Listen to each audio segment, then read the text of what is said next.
Good evening, everyone. Thanks for tuning into KPC News. I'm Hannah Thurman. And I'm James Buckley, your new co-anchor. Tonight, our top stories include the ongoing developments in Trump's aluminum and steel tariffs and a bizarre subpoena story in the Russia investigation. But first, the Florida House is preparing to vote today on a bill that is aimed at school safety, but there is skepticism that Florida Governor Rick Scott will sign that bill into action. CNN Politics reported that Scott is not saying whether he would sign the bill. This bill includes a provision that would allow some teachers and staff members to carry weapons, which is something he has not been supportive of.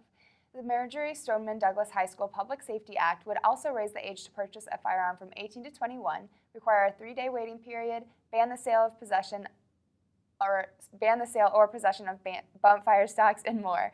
The provision up for debate is the voluntary program that would allow school personnel to be armed if they decide to take part in 144 hours of training.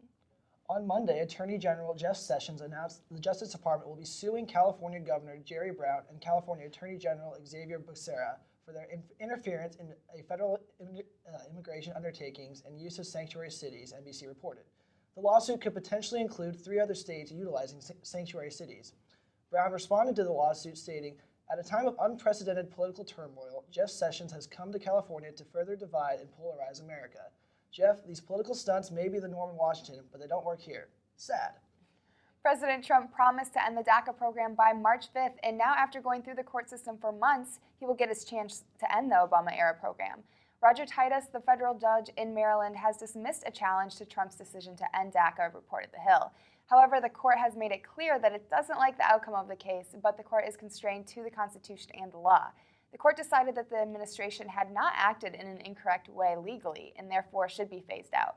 Titus criticized Trump for his unfortunate and often inflammatory rhetoric. He mentioned that if he were not a judge, he would opt out for a different result. In a bizarre turn of events, after being subpoenaed by Special Counsel Robert Mueller on Monday, former Trump aide Sam Nunberg went on the roundabout of cable news networks blasting the request.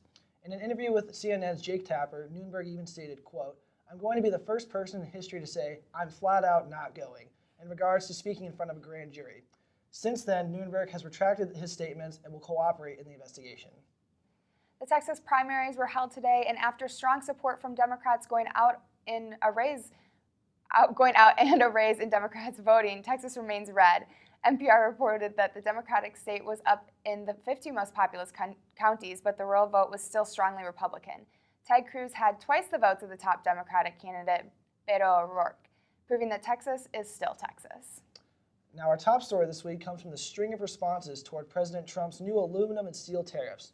Speaker of the House Paul Ryan first responded to the tariffs in a press conference Tuesday, saying, quote, "There is clearly abuse occurring by some countries, particularly China. And so what we're encouraging the administration to do is to focus on what is clearly a legitimate problem and to be more surgical in its approach."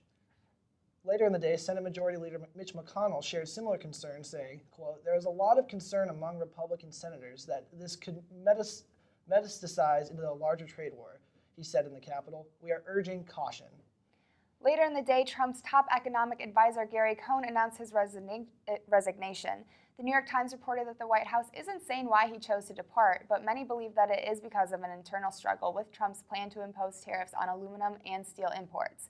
Cohn had hinted at resignation if Trump followed through with the tariffs, which is something that Cohn had lobbied against. Moving on to international news, according to ABC on Tuesday, North Korea is reportedly open to talks with the United States about their nuclear program. The Trump administration has said they will only talk with North Korea if they commit to full denuclearization, though. South Korean National Security Director added that North Korea would not continue testing other missiles so long as talks between North Korea and the U.S. are progressing.